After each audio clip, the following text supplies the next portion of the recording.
the one thing they all have in common, I think, is they're hungry. And I know that sounds simplistic, but I believe that's the single most important element that separates the quality of people's lives. It's not just the ability to have hunger, but to sustain it. Hunger means that you want more. You want more of yourself. You want to make a bigger difference. You want to be a better parent. You want to do something more than there is today, and that you don't get satisfied. Most people start out with hunger at an early stage of life and they lose it. But the people that come to me are hungry either because something's happened, they've had a birthday with a 0 on it, they've gone through a divorce, they're starting a business and they know I've got to have a different level, or they're the best in the world and they're always looking for that edge that makes the difference. I think everybody is born with hunger. Like, there's a desire to grow, to expand, to learn, and then disappointment sets in early in life for most people. And then we look to blame something outside of ourselves. And there are many events in our lives that can affect us all. We've all had pain and challenges.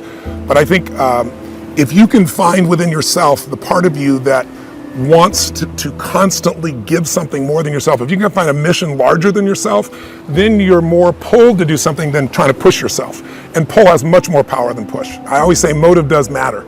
That if your motive is to serve something greater, there's an energy that comes up inside of you. So I feed 2 million people a year because somebody fed my family when I was 11 years old, and now this year we're feeding 4 million. I want to do more in that area. And every business I'm in, that drive just doesn't go away. The capacity to strengthen and increase your hunger is the one common denominator amongst the most successful people. They've never lost their hunger. Most people are hungry to achieve a certain amount, make a certain amount of money, and then they get comfortable and relax, or to get a certain level of fitness and then they relax. But Richard is as driven today as when he was 16 years old starting. He's like on fire, and he's 65 years old. Warren Buffett is 85 years old. He's as driven today as when he began the journey, right? I believe intelligence. I love people that are wickedly smart.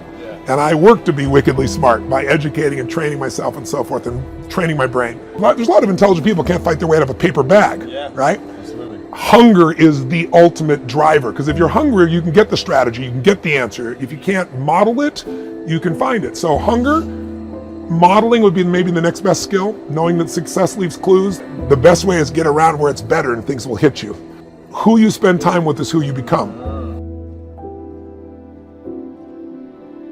How bad do you want your goal right now? Do you want it as bad as breathing? Do you want it as bad as anything you ever wanted in your life? And if you calibrate it at the highest enough levels, what I found is the people that are the hungriest, they find a way. When you know why you want something, when it's desperation, the power of being desperate is something that most people avoid. They think desperation is a weakness. And I'm here to tell you, desperation is one of the most powerful emotions you could possibly possess, because when you're desperate, you find reserves and reservoirs of ideas, talents, and a strength that you don't know you have when you find yourself in a desperate situation. So ironically, the one thing most people avoid in their life, hunger, which is caused by being desperate. When you're starving, you become desperate. So the number one thing we need more than anything to win is hunger, which comes from a state of desperation. Yet we're constantly trying to comfort ourselves in the real world to avoid the state of being desperate.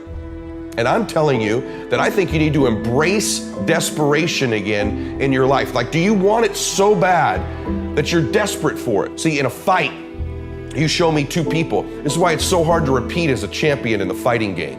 Because you show me someone who's up and coming, who's hungry for that title, who's never had it before, who can taste it, who knows if they win that belt, their whole life's gonna change. They're gonna be champion of the world, all the endorsements, all the money, all their family life, all their parents' lives are gonna change. You show me somebody chasing that, hungry for it, against someone who's just trying to hold on to a title.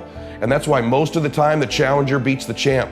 It's hard to repeat as a champion because the hunger goes down just a little bit. The greatest athletes, the Kobes, the Bradys, the Jordans of sports, have a way of feeding their hunger all the time and increasing it. What separates them isn't just their work ethic, isn't just their talent, although those things matter, isn't just they practice more. What separates them is they're just hungrier. They somehow find a way as they climb up the ranks and win championships to get even hungrier for more, where 99% of the athletes lose just a little bit of their edge once they get that first championship, that first pro contract, that first big amount of money, that first world championship. They just lose their hunger a little bit.